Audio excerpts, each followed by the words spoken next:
Bonjour à tous, je suis Frédéric du PG76 et de la LFI 76. Aujourd'hui, sur le manifeste de l'éco-socialisme fait par le parti de gauche, la planète en commun, nous allons parler de la partie 11, qui est les enjeux numériques, enjeux démocratiques et enjeux écologiques. Avec plus de 34 milliards d'équipements informatiques et 4 milliards d'utilisateurs, le numérique modifie profondément nos manières de produire, de consommer, de prendre des décisions, notre rapport au temps et aux distances.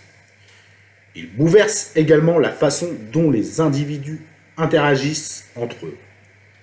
Alors que la plupart des décisions le concernant sont aujourd'hui prises en dehors de tout champ démocratique et captées par des acteurs industriels hégémoniques, le numérique se caractérise désormais par un capitalisme de surveillance. Les principaux acteurs de l'industrie numérique, en particulier les GAFAM, prospèrent en créant des services basés sur la captation des données personnelles et la prédiction d'usage. Ils se dressent aujourd'hui aux censeurs autocrates de la liberté d'expression. Les scandales autour de la collecte et de l'utilisation de ces données sont nombreuses. Les affaires Snowden et Cambridge Analytica ont montré que ce capitalisme de surveillance représentait une menace démocratique réelle. Le numérique est aussi une menace environnementale, avec 4% des gaz à effet de serre, entre parenthèses GES, et une croissance de 10% par an, plus que l'aviation civile.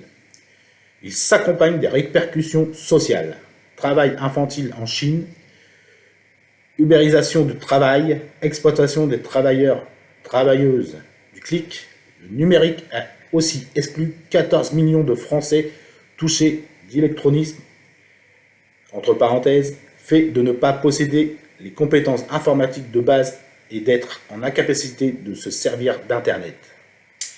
La puissance de contrôle des intelligences artificielles et les multinationales qui les distribuent s'accroît sur la base des masses incommensurables, des données personnelles que les individus fournissent, souvent à leur insu. Le développement du numérique s'inscrit dans la logique du productivisme effréné sur lequel repose le capitalisme.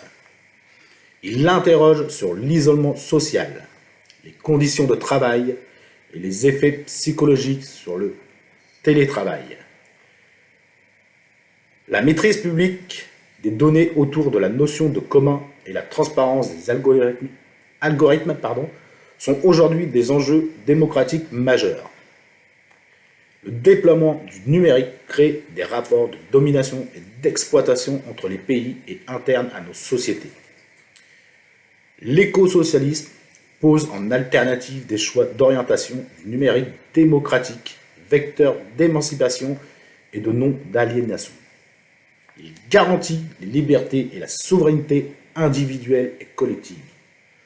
L'écosocialisme repense le rôle de l'État face aux fractures numériques, aux services publics numériques et non numériques.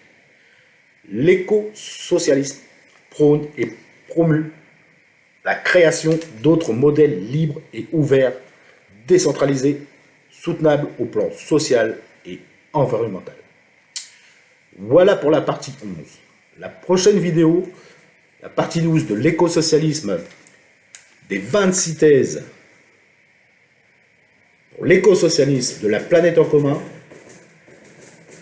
sera le pouvoir de la finance et l'arme de la dette. Merci à vous.